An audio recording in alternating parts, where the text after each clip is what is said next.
అయ్యింది. పండిన చేతి కింద సిగ్గులొచ్చి ఆహా సిగ్గంత చీర కట్టింది. చీరలో చందమామ ఎవరమ్మ ఆ బొమ్మ సీతమ్మ. సీతమ్మ వాకిట్లో సిరిమల్లె చెట్టు సిరిమల్లె చెట్టు మోహరించింది.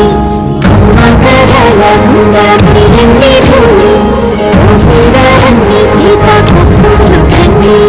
కప్పుల పూలు గుప్పి కంటిందో కండి కోదండ రామయ్య వస్తున్నాడండి. రానే వచ్చాడు యమ్మ రామయ్య వస్తు చేశాడు యమ్మ ఏదో మాయ. రానే వచ్చాడు యమ్మ రామయ్య వస్తు చేశాడు యమ్మ ఏదో మాయ.